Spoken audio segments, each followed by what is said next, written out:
সিয়াম মানে হলো উপবাস থাকা, বিরত থাকা। শরীয়তের পরিভাষায় সুবে সাদিক থেকে নিয়ে সূর্য অস্ত আগ পর্যন্ত স্ত্রী সহবাস, খানা পিনা, জৈবিক চাহিদা এবং খানা পিনা থেকে নিজেকে বাঁচিয়ে রাখার নামই হল রোজা। ইমাম গাজালি রহমাতুল্লাহ আলাই বলেছেন, মানুষের শ্রেণী বিশেষ অনুযায়ী রোজাও তিন ভাগে ভাগ করা যায়। ইমাম গাজালি রহমাতুল্লাহ আলাই ইয়াহইয়া উলুমুদ্দিনের ভিতরে বলেছেন যে প্রথম মানুষের মধ্যে তিন শ্রেণীর মানুষ। প্রথম শ্রেণী হলো সাধারণ মানুষ, আর দ্বিতীয় শ্রেণী হলো বিশেষ শ্রেণীর মানুষ, আর তৃতীয় শ্রেণীর মানুষ হলো অতি বিশেষ শ্রেণীর মানুষ। তো প্রথম শ্রেণীর মানুষের রোজা, যে এই রোজাটি হলো তারা শুধু সুবে সাদিক থেকে নিয়ে সূর্য ডুবা আগ পর্যন্ত শুধু খানা পিনা আর স্ত্রী সহবাস থেকে বিরত থাকে। প্রথম শ্রেণীর রোজাদার যারা, এরা হলো সাধারণ শ্রেণীর মানুষ, শুধু খানা পিনা স্ত্রী সহবাস থেকে সুবে সাদিক থেকে নিয়ে সূর্য ডুবা আগ পর্যন্ত বিরত থাকে, অতটুকুই। এটা হলো সাধারণ শ্রেণীর রোজা। 2 নম্বর হলো বিশেষ শ্রেণীর রোজা, যারা স্ত্রী সহবাস, খানা পিনা এবং নিজের হাত, নিজের পা, নিজের জবান গুনার কাছ থেকে বাঁচাইয়া সুবে সাদিক থেকে নিয়ে সূর্য ডুবা পর্যন্ত রক্ষা করে, এই সমস্ত শ্রেণীর রোজা হলো বিশেষ শ্রেণীর রোজা। আর 3 নম্বর হলো অতি বিশেষ শ্রেণীর রোজা, যারা সুবে সাদিক থেকে নিয়ে সূর্য ডুবা পর্যন্ত স্ত্রী সহবাস, খানা পিনা, নিজের জবান, নিজের চোখ, বিভিন্ন গুনাহ, কবিরা গুনাহ, সগীরা গুনাহ, এমনকি দুনিয়ার মোহাব্বত, দুনিয়ার লালসা, দুনিয়ার মোহাব্বত, দুনিয়ার ভালোবাসা তাদের অন্তরে আসে না। এই তৃতীয় শ্রেণীর রোজাটা, তৃতীয় শ্রেণীর মানুষ হলো অতি বিশেষ শ্রেণীর রোজা।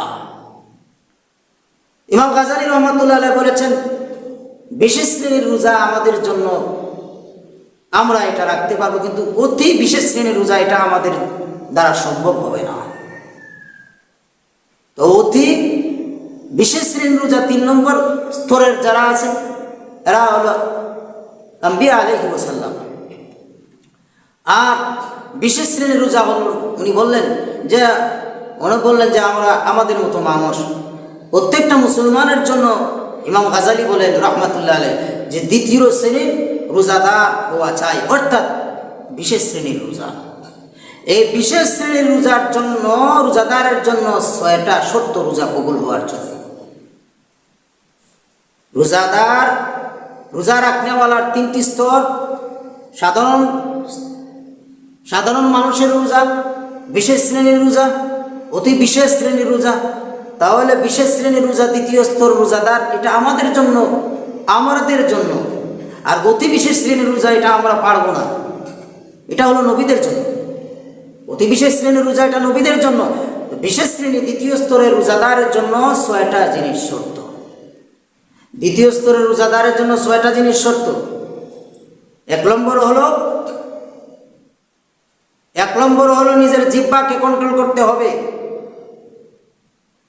1 নম্বর হলো নিজের জিহ্বাকে কন্ট্রোল করতে হবে। রোজা রাখিয়া মিথ্যা কথা বলা যাবে না, রোজা রাখিয়া গীবত করা যাবে না, রোজা রাখিয়া আমানতের খেয়ানত করা যাবে না, রোজা রাখিয়া মন্দ কথা বলা যাবে না। রাসূল বলেছেন, অনেক রোজাদার রোজা রাখে, কিন্তু রোজা রাখার পরে মিথ্যা কথা বলে, ফাহাশা কথা বলে, তখন এই মিথ্যা কথার কারণে, ফাহাশা কথার কারণে শুধু উবাসী থাকে, আর তার নামায় আমলে রোজার সওয়াব তাকে দেওয়া হয় না। 1 নম্বর হলো জিহ্বা সংযত রাখা। 2 নম্বর হলো দৃষ্টিকে নিচের দিকে রাখা। রোজা রাখিয়া অনেকে আছে হারাম জিনিসের দিকে চায়, বেগানা নারীর দিকে চায়। রোজা রাখছে ঠিক, রোজা রাখিয়া দিনের বেলা দরজা লাগায় মোবাইলে ছবি দেখে, ভিডিও ছবি দেখে। নাউযুবিল্লাহি মিন যালিক, নাউযুবিল্লাহি মিন যালিক। বেগানা নারীর দিকে তাকায়। রোজা রাখিয়া দৃষ্টিকে নিচের দিকে রাখতে হবে। দ্বিতীয় শ্রেণীর বিশেষ শ্রেণীর রোজাদারের জন্য 6টা শর্ত। 1 নম্বর হলো জিহ্বা সংযত রাখা। 2 নম্বর হলো দৃষ্টি নিচের দিকে রাখা, হারাম জিনিসের দিকে তাকানো যাবে না, বেগানা নারীর দিকে তাকানো যাবে না, হারাম জিনিসের দিকে লক্ষ্য করা যাবে না। 3 নম্বর হলো কান সংযত রাখা, কান দিয়া গান শোনা যাবে না। অনেক দুঃখ লাগে, অনেক মানুষ রোজা রাখি আবার গানও শুনে। নাউযুবিল্লাহি মিন যালিক। অনেক মানুষ এমন আছে রোজা রাখে, একজনে আরেকজনে কি গল্প গুজর করে কান পাতিয়া শুনে। নাউযুবিল্লাহি মিন যালিক। এই ধরনের অভ্যাস যাদের আছে, আল্লাহর দরবারে এই রোজা পরিপূর্ণভাবে কবুল হবে না। 4 নম্বর হলো হাত পা অন্যান্য অঙ্গ হেফাজত করা।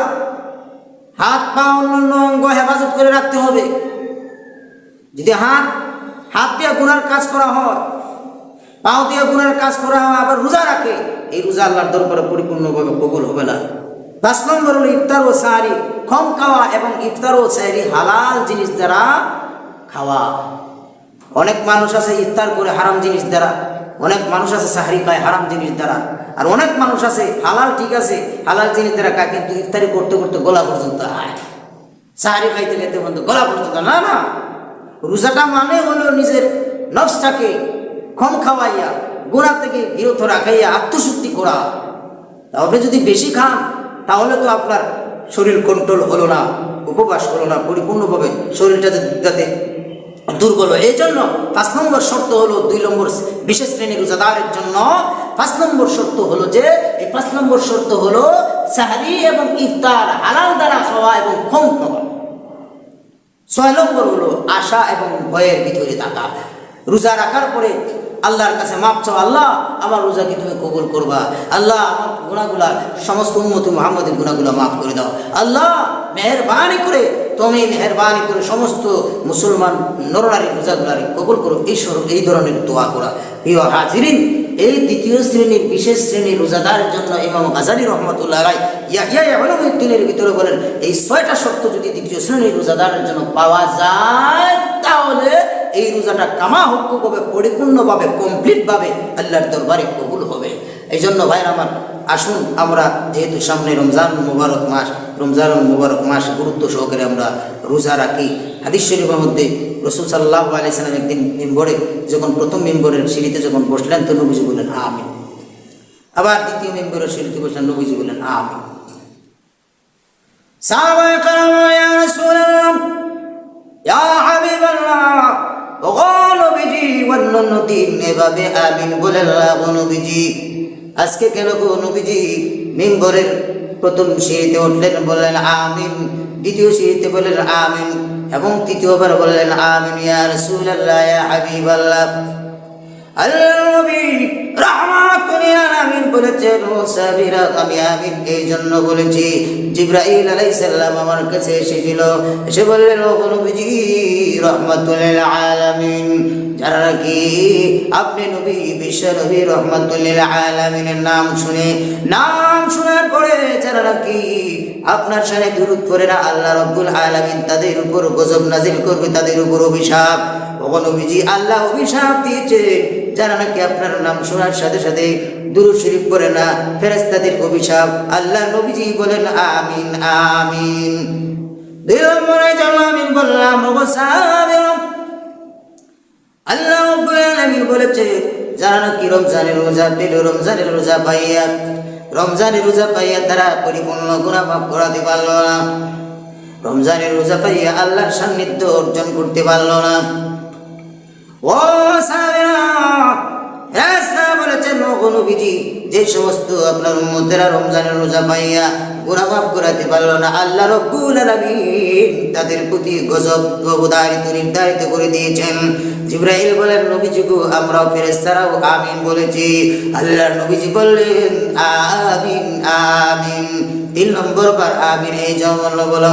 ও সাহাবীরা শুনো গো, যারা নাকি মা বাপ পাইয়া মা বাবার কাছ থেকে দোয়া নিতে পারলো না, মা বাবার কাছ থেকে খেদমত আদায় করতে পারলো না, মা বাপের খেদমত করলো না, মা বাপরে কষ্ট দিল, আল্লাহ রাব্বুল আলামিন বলে এমন সন্তানের উপর আল্লাহর গজব। ফেরেশতারা বললেন আমিন। ও সাহাবীরা আমি নবীজি সাথে সাথে বললাম আমিন আমিন। এই জন্য ভাইয়ের আমার, এই যে সামনে রমজানুল মুবারক মাস আসতেছে, আমরা যদি এই রমজান পাইয়া গুনাহ মাফ করাতে পারি না, তাহলে আল্লাহর নবীজির যে আল্লাহ তাআলার পক্ষ থেকে গজব, এই গজবের জন্য আল্লাহর নবীজি আমিন বলেছেন, আমাদের উপরে গজব নাজিল হয়ে যাবে। এজন্য আসেন আল্লাহ পাক রব্বুল আলামিন আমাদের সকলকে গুরুত্ব সহকারে রমজানুল মুবারকের রোজাগুলা আদায় করার তৌফিক দান করুক। সকলে বলে আমিন। আগামী শুক্রবারে ইনশাআল্লাহ পরবর্তী রোজার কিছু মাসলা মাসাইল নিয়ে